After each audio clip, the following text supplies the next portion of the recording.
Hi guys, welcome to another video from Overbite Gaming, and today we're taking a look at Berserk and the Band of the Hawk. Cards on the table. This is my first real sort of interaction with the Berserk universe. I've never really been a part of it. I had heard of it, but never seen any of them, the anime, or read any of the mangas or anything like that. So this is kind of my initiation. Probably not the best way of doing it, but it's the one I went for. It is basically a Musou game, so it comes from Koei Tecmo and Omega Force, and it plays, like a traditional Musou game, the Warriors games. They do have a habit of taking other properties and sort of pasting them into the Dynasty Warriors thing, which is exactly what they've done here. So it's you running around killing hundreds, if not thousands of people, taking out bosses, and leveling up your character, and it's all good fun. Berserk, if you don't know, and I didn't either, is basically a manga that's set in sort of European medieval sort of setting, but it still has some sort of monsters and shit like that, and undead, and you play as Guts, who has been branded as a sacrifice, so you sort of naturally draw nasty things to you, and he wields a giant greatsword and smacks people. And this covers a fair part of the manga, up to the Hawk of the Millennium Empire arc. Is that right? I think I said that right. Although I didn't, because interestingly enough, I did do a bit of research, and it shouldn't be Band of the Hawk. It should be Band of the Falcon.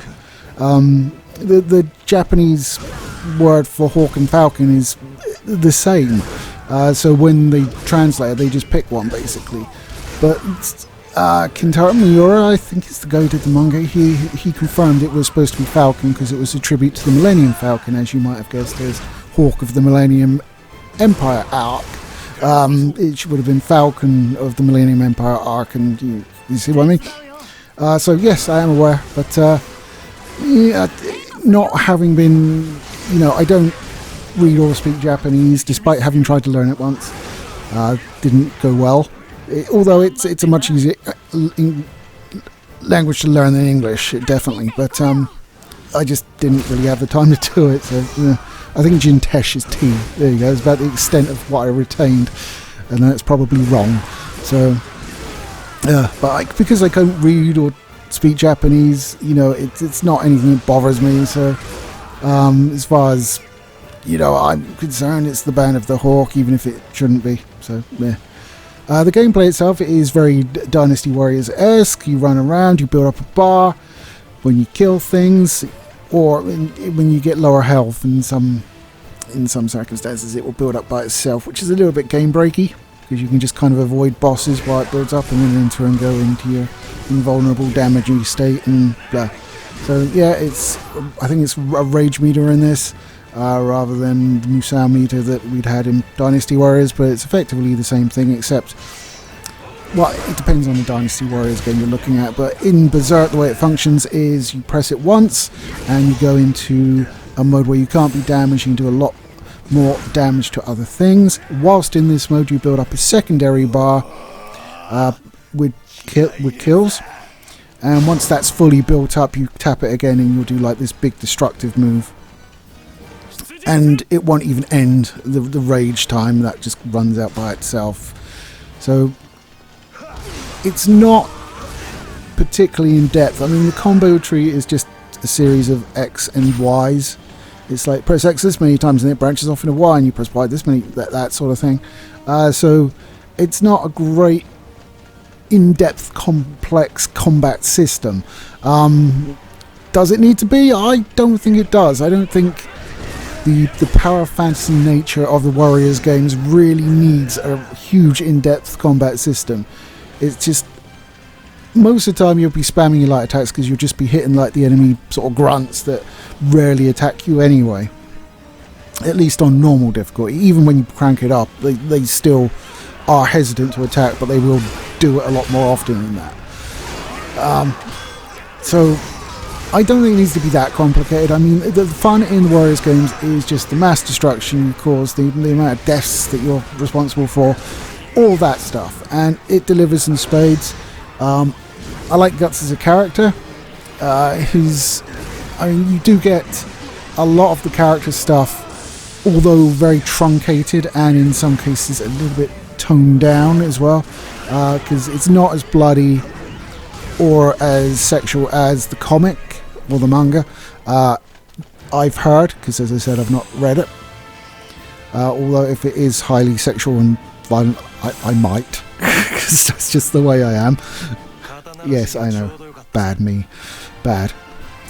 But you do get also sections of the anime, just cutscenes, but it does mean that you're spending a lot of the time watching cutscenes and stuff if you don't skip them, and some cannot be skipped, which is, you should be able to skip stuff.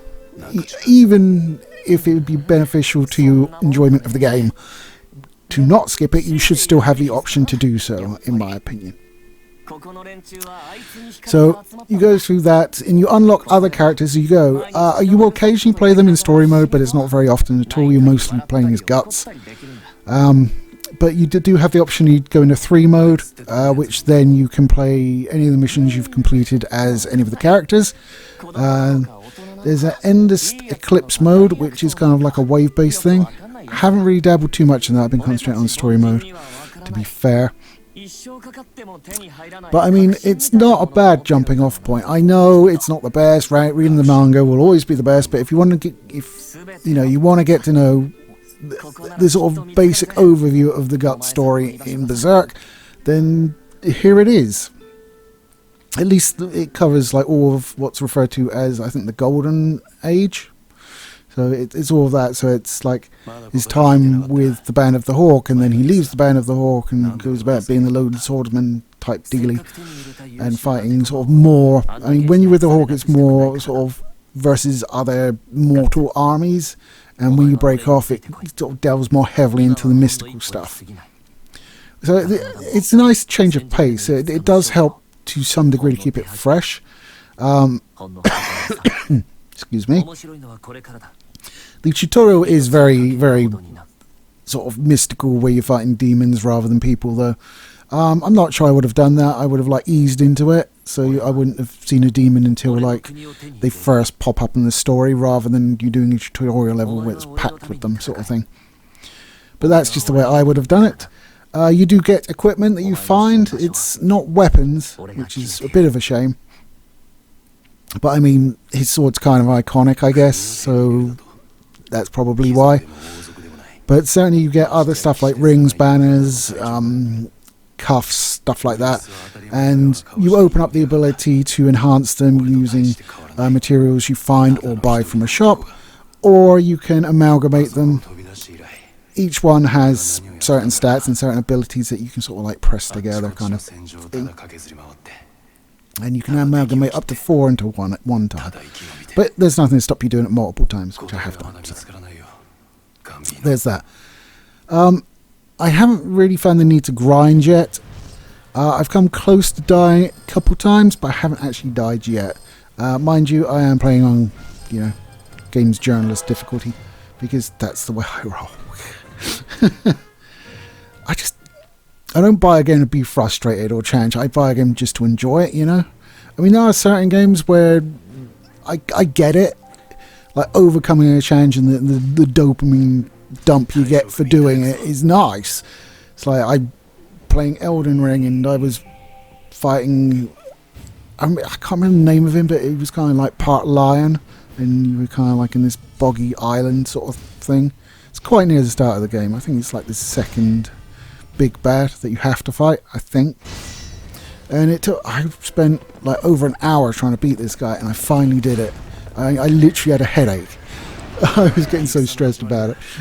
And then I did it, I was just like, oh.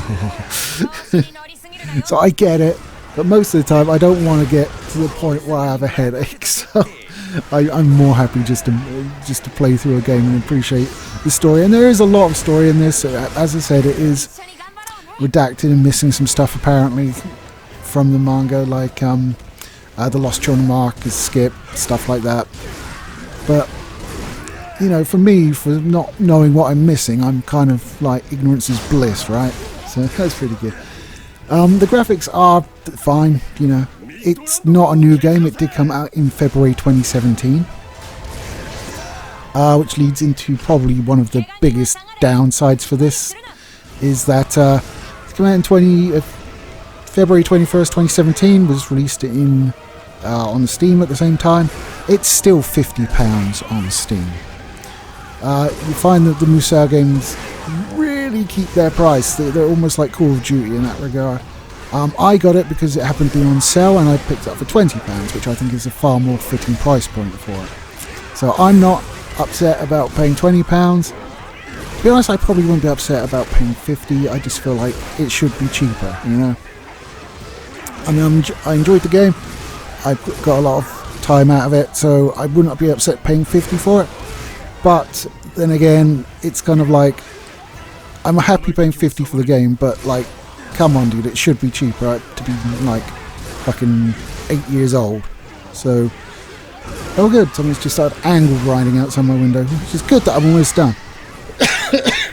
Bastards, I swear they wait for me. I'm actually recording this on Easter Friday. This is why I fucking hate bank holidays, because you always get some industrious prick ruin your peace. Oh well. So yeah, the price is a concern for it, so I can't wholeheartedly recommend it for that. It was originally released on the PlayStation 3 back in 2016 in Japan, and then came out on the PlayStation 4 and the Vita, and eventually Windows. So it is a bit of a sorry, the angle grinding is annoying me. It is a bit of a game that's long in the tooth and should be cheaper than it is, but it's not. But what can I say?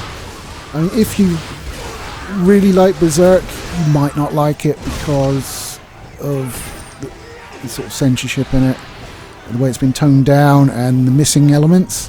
So you may find that in those circumstances you're struggling to really say, oh god, why haven't you got this, why haven't you got that, you know. And I can get that. If it was something I was super into, then I'd be upset if they missed part of it as well. But having said that, I enjoyed my time with it. I don't think it's worth £50, let's be honest. I mean, I would have paid £50 for it and I wouldn't have felt ripped off. But it's not worth it considering the age of the game. That really needs to come down in price. Mind you, I mean, considering what Nintendo's doing, it seems like a budget game to me.